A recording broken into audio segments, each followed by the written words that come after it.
오늘 이 시간 하나님께서 주신 말씀은 마가복음서 10장 35절부터 45절까지 말씀입니다. 마가복음서 10장 35절부터 45절까지 한 절씩 교독하도록 하겠습니다. 세베대의 아들들인 야고보와 요한이 예수께 다가와서 말하였다. 선생님, 우리가 요구하는 것은 무엇이든지 해주시기 바랍니다. 예수께서 그들에게 말씀하셨다. 너희는 내가 너희에게 무엇을 해주기를 바라느냐? 그들이 그에게 대답하였다. 선생님께서 영광을 받으실 때 하나는 선생님의 오른쪽에 하나는 선생님의 왼쪽에 앉게 하여 주십시오. 예수께서 그들에게 말씀하셨다. 너희는 너희가 구하는 것이 무엇인지를 모르고 있다. 내가 마시는 잔을 너희가 마실 수 있고 내가 받는 침례를 너희가 받을 수 있느냐? 그들이 그에게 말하였다. 할 수 있습니다. 예수께서 그들에게 말씀하셨다. 내가 마시는 잔을 너희가 마시고 내가 받는 침례를 너희가 받을 것이다. 그러나 내 오른쪽과 내 왼쪽에 앉는 그 일은 내가 허락할 수 있는 일이 아니다. 정해놓으신 사람들에게 돌아갈 것이다. 그런데 10 제자가 이것을 듣고 야고보와 요한에게 분개하였다. 그래서 예수께서는 그들을 곁에 불러놓고 그들에게 말씀하셨다. 너희가 아는 대로 이방 사람들을 다스린다고 자처하는 사람들은 백성들을 마구 내리누르고 고관들은 백성들에게 세도를 부린다. 그러나 너희끼리는 그렇게 해서는 안 된다. 너희 가운데서 누구든지 위대하게 되고자 하는 사람은 너희를 섬기는 사람이 되어야 하고 너희 가운데서 누구든지 으뜸이 되고자 하는 사람은 모든 사람의 종이 되어야 한다. 함께 읽겠습니다. 인자는 섬김을 받으러 온 것이 아니라 섬기러 왔으며 많은 사람을 구원하기 위하여 치를 몸값으로 자기 목숨을 내주러 왔다. 아멘.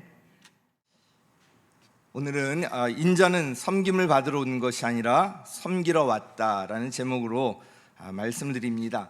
이 제목 한 줄이지만 여기에 예수님께서 이 땅에 오신 목적, 그리고 우리가 무엇을 목적으로 살아야 하는지 그대로 잘 담겨 있어서 제목으로 삼았습니다.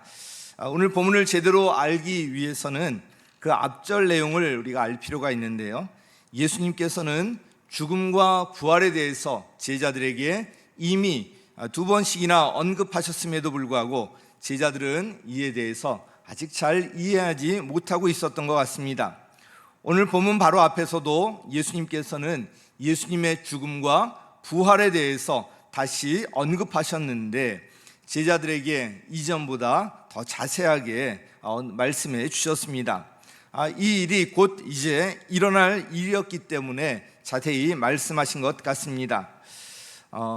32절 이하 말씀을 보면 예수께서 다시 12 제자를 곁에 불러놓으시고 앞으로 자기에게 닥칠 일들을 그들에게 일러주시기 하셨다. 보아라, 우리는 예루살렘으로 올라가고 있다. 인자가 대제사장들과 율법학자들에게 넘어갈 것이다. 그들은 인자에게 사형을 선고하고 이방 사람들에게 넘겨줄 것이다. 그리고 이방 사람들은 인자를 조롱하고 침뱉고 채찍질하고 죽일 것이다.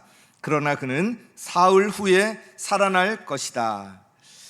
그런데 이 모습을 보면 제자들의 이 관심이 다른 데 있었던 것을 알 수가 있습니다. 예수님께서 이런 말씀을 하셨음에도 불구하고 제자들의 관심은 여전히 예수님이 이스라엘 나라를 회복할 때 한 자리 자기에게 달라는 여기에 있었습니다. 제자들은 여전히 예수님의 이 죽음과 부활을 잘 이해하지 못하고 받아들이지 못하고 있었던 것 같습니다. 제자들의 이런 모습이 이해가 안 가는 것은 아닙니다. 자신들이 따르던 예수님께서 직접 행하신 초자연적인 일들을 그동안 수없이 보아왔기 때문이었습니다. 예수님께서는 귀신에 들려 고통받고 있는 사람에게서 악한 귀신을 쫓아내 주셨고요, 질병으로 고통받고 있는 사람들에게서 그 질병을 치유해 주셨습니다. 또한 오병이어의 기적을 통해서 먹을 것을 해결해 주셨고요, 풍랑을 잠잠케 하시는 그러면서 자연까지 다스리시는 놀라운 능력을 행하셨습니다. 그런 예수님이 사람들로부터 조롱을 받으시고 또 침뱉음을 받고 채찍질 당하시고 죽임을 당하신다는 것은 제자들 입장에서는 말도 안 되는 일이었습니다. 부활도 마찬가지입니다. 죽은 사람이 다시 살아난다는 것은 상식적으로 말도 안 되는 일이었습니다. 그래서 제자들은 아마도 예수님의 이 죽음과 부활에 관한 이야기를 흘려들었거나 어떤 비유의 말씀으로 받아들인 것 같습니다. 그러나 예수님께서 제자들에게 예고하신 이 일이 곧 일어나게 됩니다. 예수님의 죽음과 이 부활은 우리 신앙의 근거에 관한 것입니다. 죄 없는 예수님께서 우리가 받을 죄를 대신해서 십자가에서 죽으셨습니다. 그리고 부활하심으로써 그 죽음을 이기시고요, 우리도 부활의 소망을 갖게 된 것입니다. 오늘 본문을 보면 예수님의 제자들은 아직 예수님의 죽음과 부활에 대해서 잘 이해하지 못하고 있었던 것으로 보입니다. 그러나 사도행전에 나오는 제자들의 모습은 지금 이 모습과는 180도 완전히 달라진 모습을 보이고 있는데, 그들은 목숨을 걸고 예수님의 부활을 전했던 것입니다. 한두 사람만 그렇게 한 것이 아니라 제자들은 모두 한결같이 복음을 전하는 이 일에 목숨을 걸었습니다. 예수님이 부활하지 않으셨다면, 부활하신 예수님을 이 제자들이 만나지 못했다면 이 제자들의 변화된 이 모습은 설명할 수 없는 불가능한 일입니다. 우리가 믿는 예수님께서는 부활하셨고요, 지금도 살아계십니다. 기독교와 다른 종교 가장 뚜렷한 차이가 바로 예수님께서 부활하셨다는 것입니다. 사도행전을 자세히 보면 예수님의 제자들이 전했던 복음의 핵심도 다른 것이 아닌 그 예수님께서 부활하셨다, 바로 이것이었습니다. 다른 종교의 창시자들은 결국 모두 죽어서 지금 무덤에 묻혀 있습니다. 그러나 예수님께서는 무덤에 계시지 아니하시고요, 다시 살아나셨습니다. 예수님께서는 지금도 하나님 우편에서 우리를 위해서 대신 간구하고 계십니다. 그리고 때가 되면 우리를 위해서 다시 오십니다. 예수님께서는 지금 이 시간에도 성령님을 통해서 그 영으로 우리와 함께 하고 계시는 것입니다. 저는 이 부활을 분명히 믿습니다. 부활에 관한 소망과 확신이 있습니다. 예수님께서 다시 오신다는 것, 즉 재림에 대한 확신 또한 있습니다.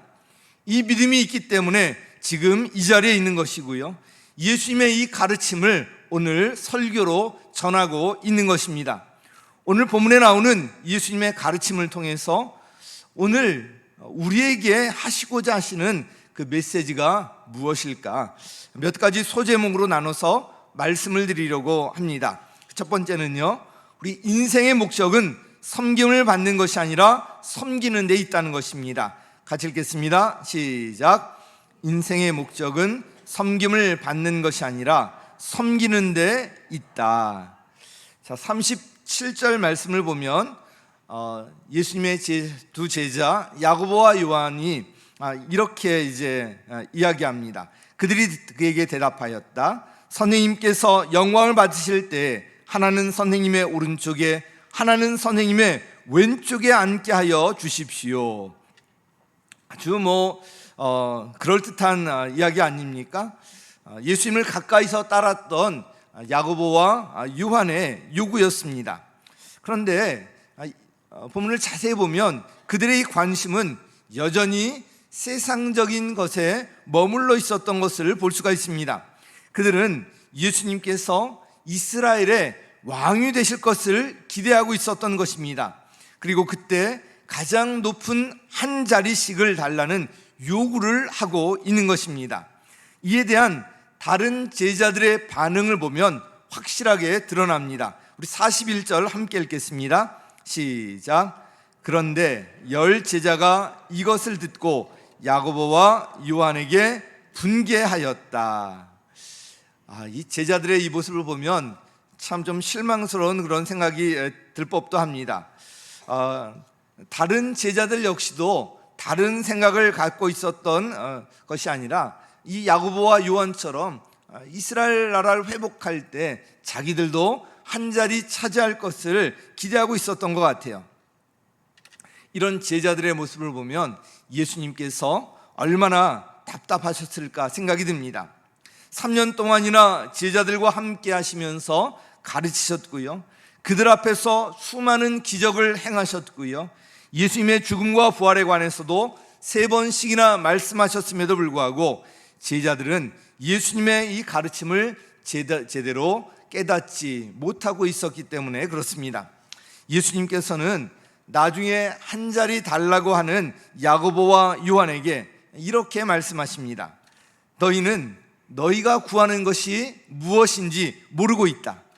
내가 마시는 잔을 너희도 마실 수 있느냐? 내가 받는 침례를 너희가 받을 수 있느냐? 이런 말씀을 하십니다. 여기서 이 잔은 하나님의 진노를 의미하고요, 침례는 잠기는 것을 의미하는데요, 결국 예수님의 이 십자가에서의 고난과 죽음을 나타내는 말입니다. 그런데 이 야고보와 요한은 그것이 무엇인지도 모르고 그렇게 할 수 있다고 예수님께 대답을 합니다. 이것을 보면, 제자들의 모습을 보면 아주 솔직하기도 하고요, 아주 단순했던 것을 볼 수가 있습니다. 신앙생활을 하면 할수록 점점 단순해지는 것을 느낄 수가 있습니다. 우리가 성경대로를 핵심 가치로 우리 교회에서 붙들고 있는데요, 바로 이 성경에 대한 단순한 이해와 단순한 순종이 그 핵심 아닙니까? 성경이 그렇다고 하면 그런 줄 알고, 아니라고 하면 아닌 줄 알고, 성경이 하라고 하면 하고, 하지 말라고 하면 안 하고, 이 단순한 이해와 단순한 순종에서 능력, 이 파워가 나오는 것을 볼 수가 있습니다. 한편 제자들의 이 모습에 예수님께서 실망하셨을 법도 한데요, 예수님은 제자들의 잘못된 의식을 바로잡아 주셨습니다. 제자들을 곁에 불러놓으시고 세상에서 다스리는 사람들의 행태를 언급하십니다. 이 다스리는 자들은 백성들을 마구 내려누르고요, 고관들은 백성들에게 세도를 부린다고 말씀하시면서, 그리고 나서 제자들에게 이렇게 말씀하십니다. 43절 우리 첫 문장 같이 읽겠습니다. 시작. 그러나 너희끼리는 그렇게 해서는 안 된다. 그렇게 마구 내리누르고 세도를 부리고 이렇게 해서는 안 된다고 하십니다. 바로 믿는 사람들은 세상 사람들과 달라야 한다는 것입니다. 짧은 한 문장이지만 저에게는 아주 강렬한 울림이 있는 말씀이었습니다. 세상 사람들과 똑같이 하면 안 된다. 세상 풍조를 생각 없이 그렇게 따라가면 안 된다. 너희는 달라야 한다. 성도는 달라야 한다는 것을 말씀하고 있습니다.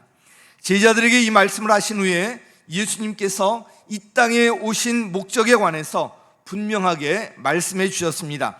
우리 45절 말씀 함께 읽겠습니다. 시작.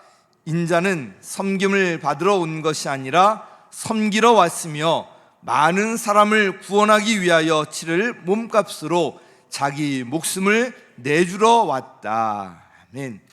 여기서 인자는 바로 예수님을 지칭합니다.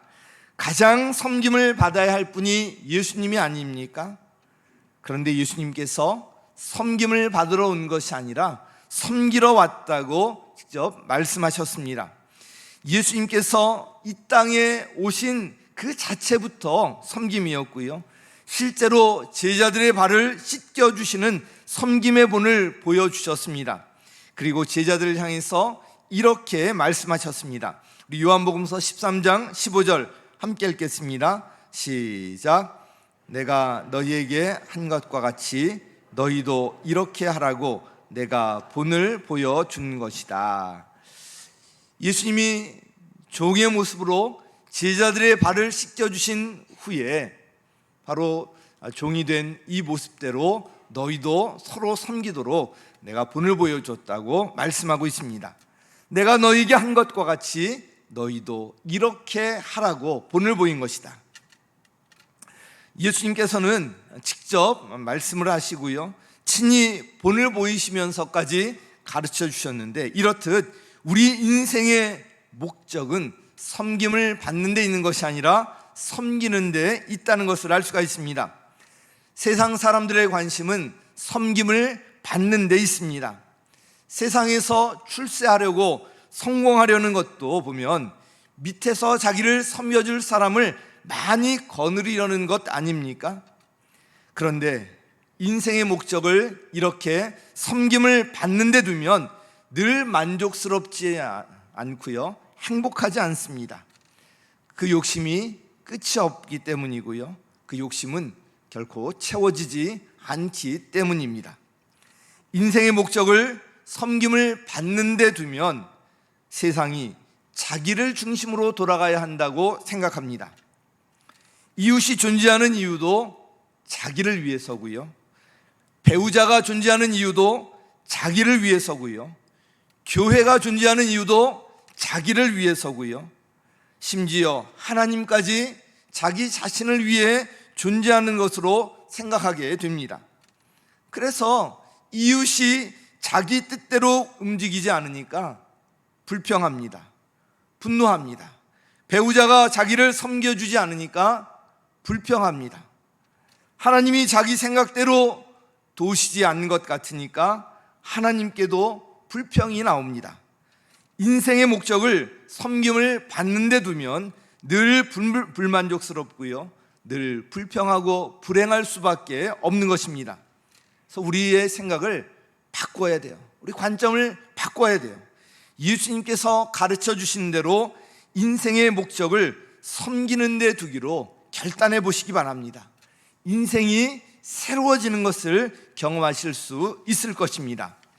자, 그런데 이렇게 섬기는 삶을 살다가 뭔가 손해보고 실패하는 인생이 되지 않을까 좀 걱정하는 분들이 계실 것입니다.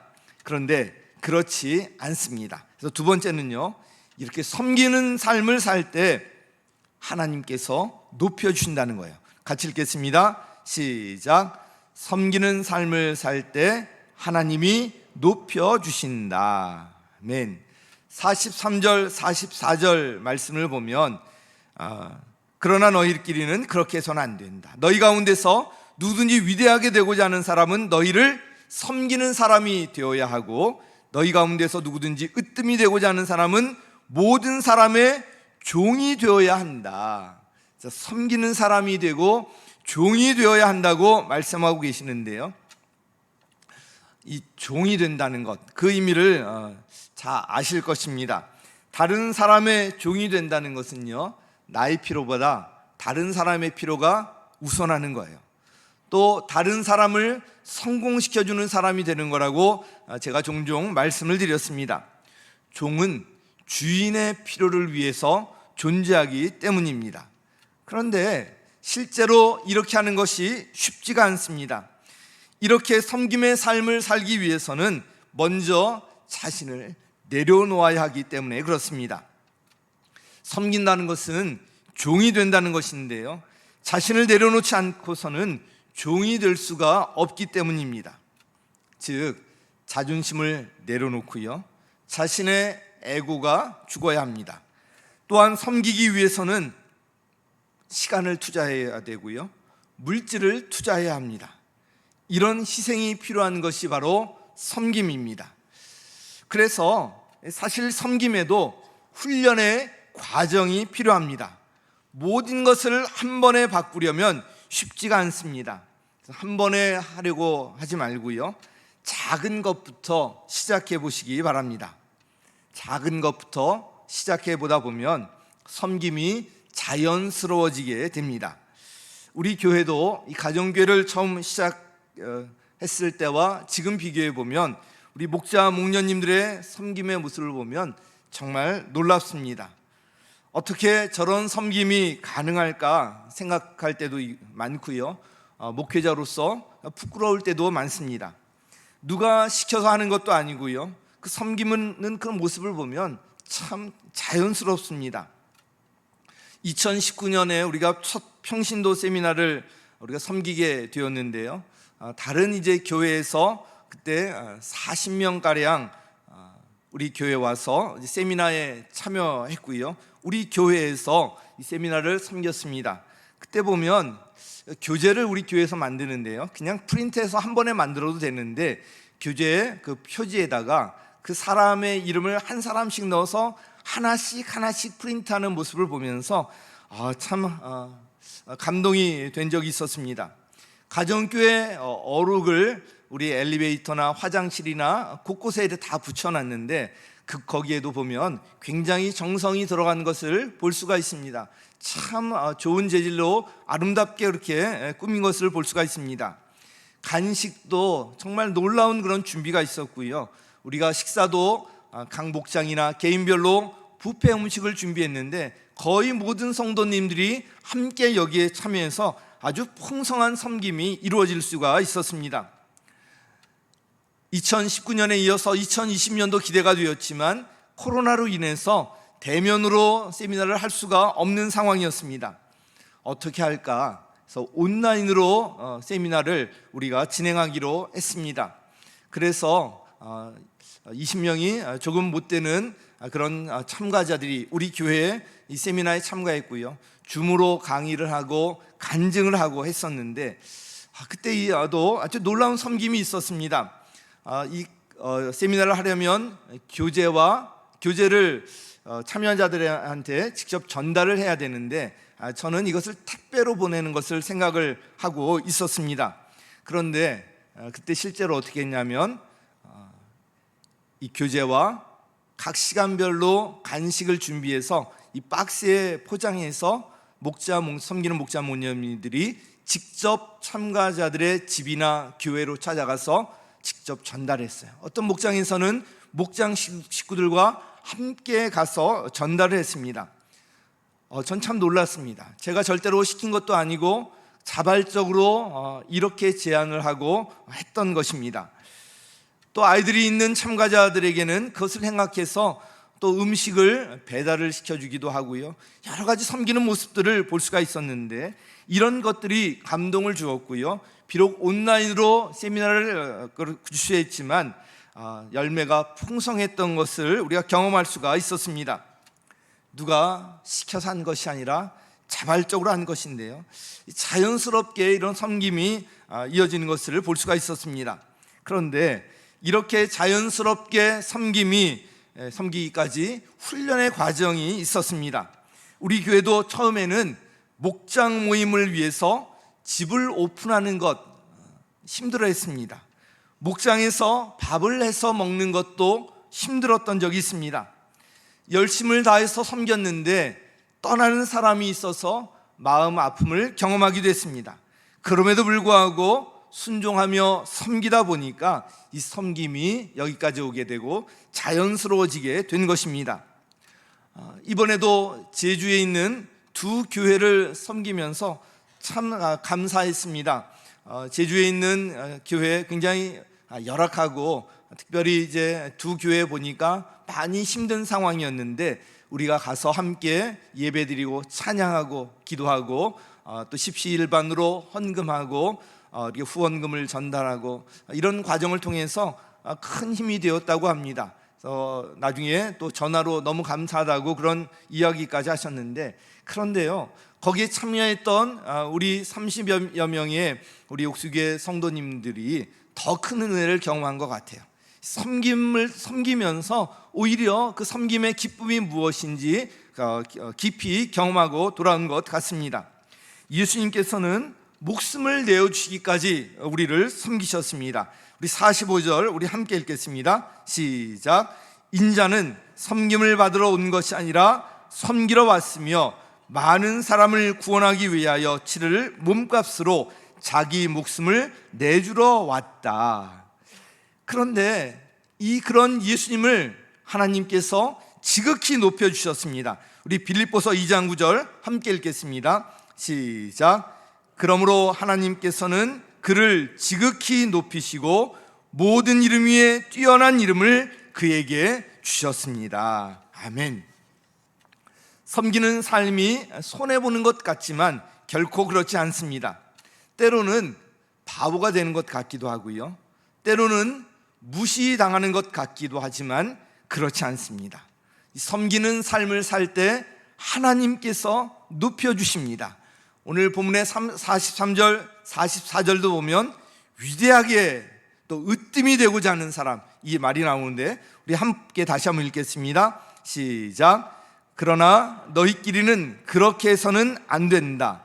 너희 가운데서 누구든지 위대하게 되고자 하는 사람은 너희를 섬기는 사람이 되어야 하고, 너희 가운데서 누구든지 으뜸이 되고자 하는 사람은 모든 사람의 종이 되어야 한다.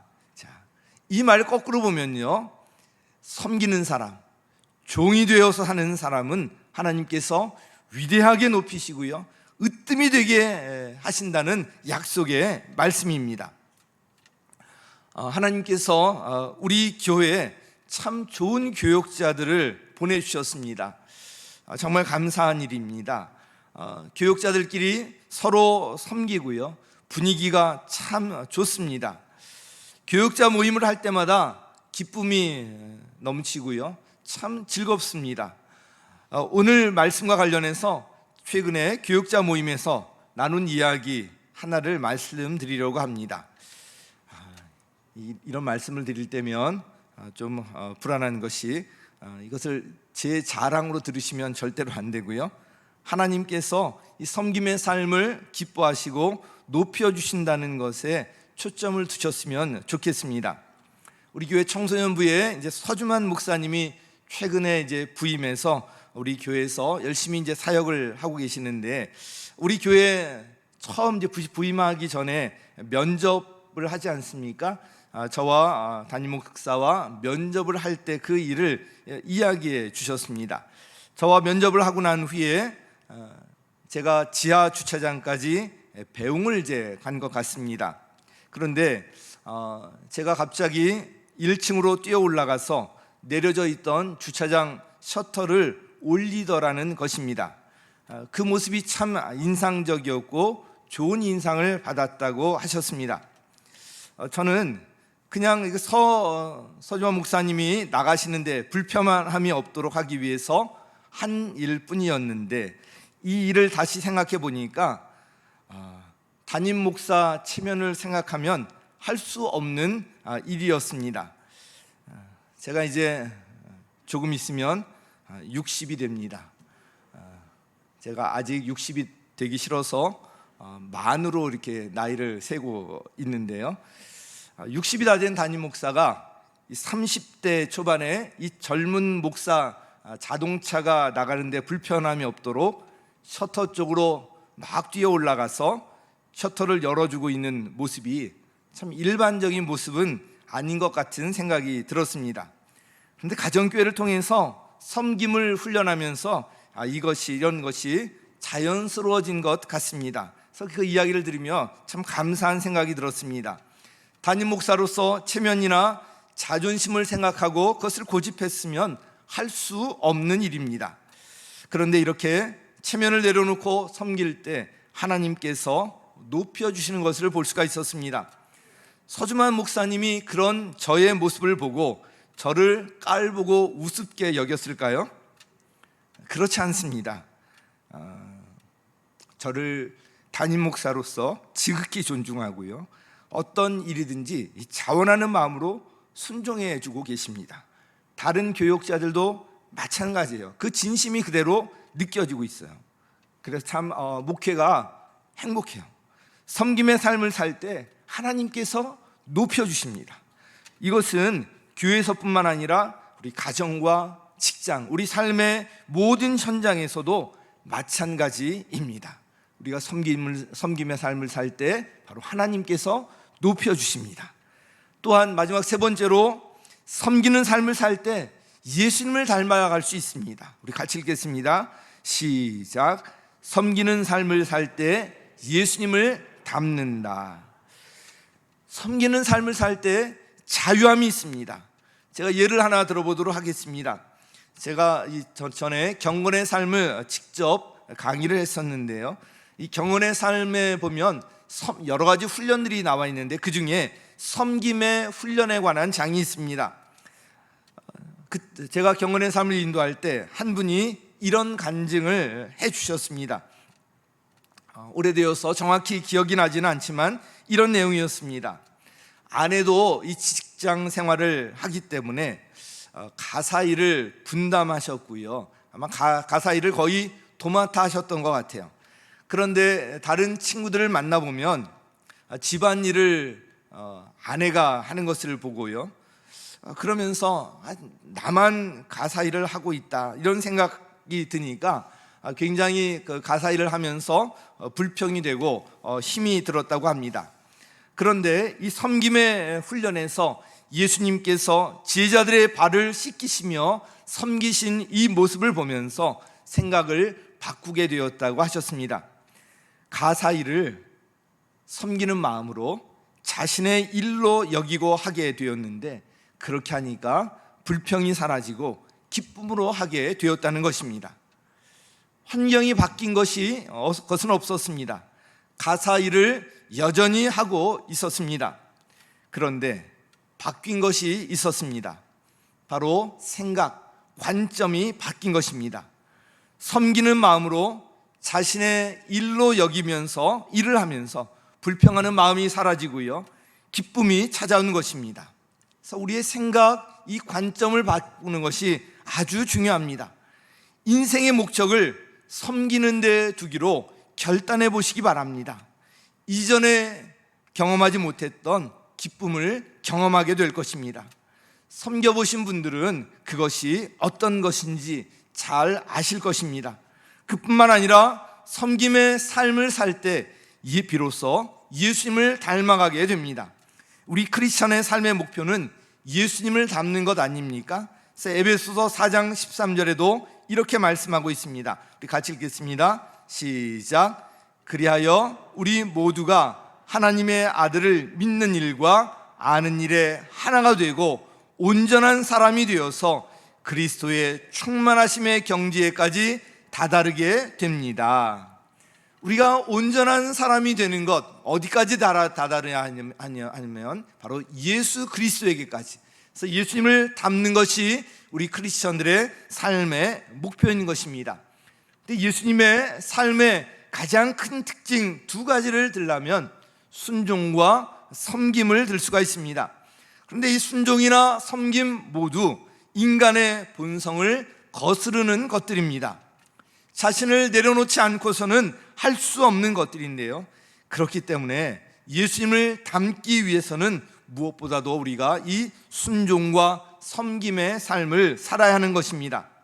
섬김의 삶을 살면서 나 자신을 내려놓게 되고요, 우리 갈라디아서 2장 20절의 말씀처럼 이제 내가 사는 것이 아니라 누가 살아요? 내 안에 그리스도 예수께서 사시는 것이다. 이 말씀을 체험적으로 경험하면서요, 우리가 우리 자신도 모르게 점점 예수님을 닮아가게 되는 것입니다. 그러니 이 섬기는 삶이 얼마나 큰 축복입니까? 게다가 이 섬김의 삶을 살 때 우리에게 상이 기다리고 있습니다. 이 땅에서 우리가 기쁘고 행복하게 자유함 가운데 살 수 있을 뿐만 아니라 천국에서도 우리에게 상이 주어진다는 거예요. 언젠가 우리 모두 주님의 심판대 앞에 다 서게 될 터인데, 그때 어떤 모습으로 서시겠습니까? 어떤 기대를 가지고 서시겠습니까? 디모데후서 4장 7절 8절에 보면 사도 바울은 이렇게 고백합니다. 같이 읽겠습니다. 시작. 나는 선한 싸움을 다 싸우고 달려갈 길을 마치고 믿음을 지켰습니다. 이제는 나를 위하여 의의 면류관이 마련되어 있으므로 의로운 재판장이신 주님께서 그 날에 그것을 나에게 주실 것이며 나에게만이 아니라 주님께서 나타나시기를 사모하는 모든 사람에게도 주실 것입니다. 아멘. 우리에게 상이 기다리고 있다는 거예요. 면류관이 기다리고 있다는 거예요. 이 상을 바라보면서 우리가 살아가는 거예요. 그런데 어떻게 살 때 우리가 이 상을 받을 수 있습니까? 예수님께서 말씀하신 대로 섬김의 삶을 살 때 이 상이 우리에게 주어진다는 것입니다. 오늘 이 세 가지 본문을 기초로 말씀을 드렸습니다. 우리 인생의 목적은 섬김을 받는 데 있는 것이 아니라 섬기는 데 있다는 거예요.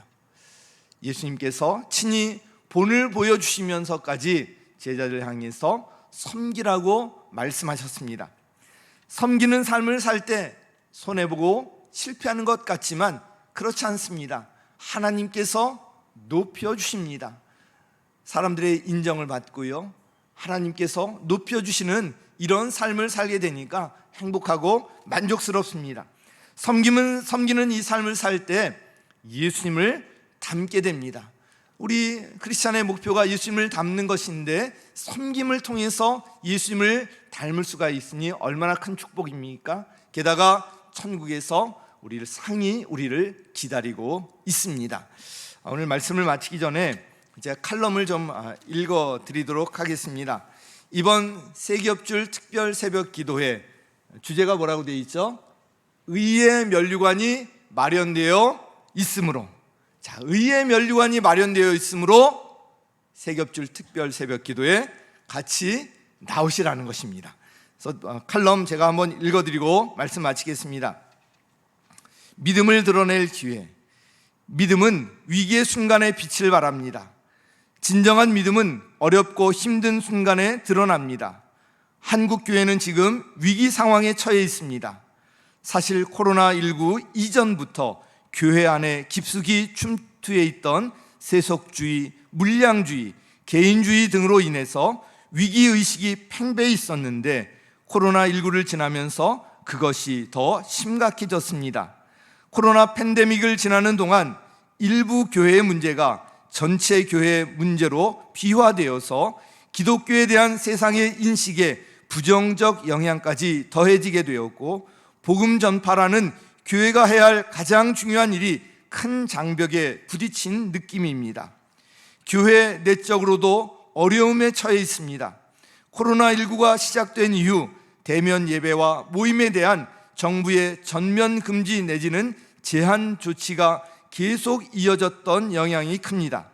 처음에는 온라인 예배가 신선하게 느껴지기도 했지만 이런 상황이 길어지면서 예배에 대한 집중도가 떨어져서 예배 참여가 형식화되고요, 어디서든지 온라인으로 예배가 가능하다는 생각에 주의를 끼고 여행을 떠나는 일도 점점 많아지게 되었습니다.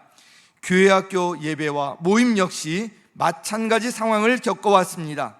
목장 모임 역시 원래 목장 모임 시간에 줌이나 구글 미트 등과 같은 영상 도구를 활용해서 모임을 갖는 목장들은 그나마 모임 유지가 가능했지만 영상 도구 사용에 익숙하지 않기 때문에 또는 기타 이유로 영상으로조차 모임을 갖지 못한 목장들은 모임에 대한 필요나 사모함이 많이 약화되어 있는 것 같습니다. 이런 상황 속에서도 우리 교회는 감사한 일들이 많았습니다. 코로나19 상황 가운데 싱글 목장이 3개가 늘어났고요, 대부분의 싱글 목장들이 줌으로 또는 대면으로 그동안 모이기에 힘써 왔습니다. 대면으로 모일 수 있는 숫자가 4명으로 제한되어서 모임이 힘들어졌을 때도 목자님 부부가 목장 식구 한 가정을 신방하거나 목자님 댁으로 초대해서 그곳에서 2가정이 함께 모여서 다른 목장 식구들과는 줌으로 모임을 진행하기도 했습니다. 다 함께 대면으로 모일 수 없는 상황 속에서도 VIP와 만나고 목장 식구들과도 개별적인 만남을 위해 힘쓰는 목장들도 많았습니다.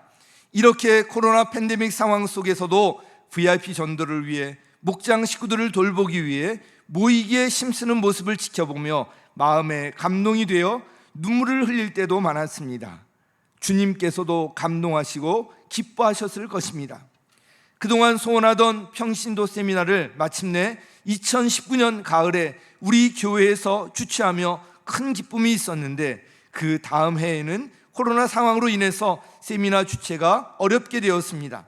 그러나 그런 상황 속에서도 온라인으로 세미나를 지속할 수 있었고요, 교재와 간식을 택배로 보내지 않고 세미나에 참석한 천사님들을 방문하여 직접 전달하는 등 최선을 다해 섬김으로써 대면 세미나 못지않은 열매가 있었습니다. 그러나 아직 코로나 이전과 같이 되려면 회복해야 할 것들이 많습니다. 무엇보다도 대면 예배와 대면 모임을 회복해야 합니다. 목장 모임을 대면으로 다시 시작하는 목장들이 늘어나고 있어서 감사하고 있는데요, 모든 목장이 대면 모임을 회복하길 기도하고 있습니다. 대면 예배도 점차 회복되고 있어서 감사하고 있지만 더욱 온전히 회복되어야 합니다. 교회 학교 예배도 마찬가지입니다. 이제 대면 예배와 모임에 대한 정부의 제한 조치가 해제되었습니다. 우리가 얼마든지 모일 수 있는 상황이 되었습니다.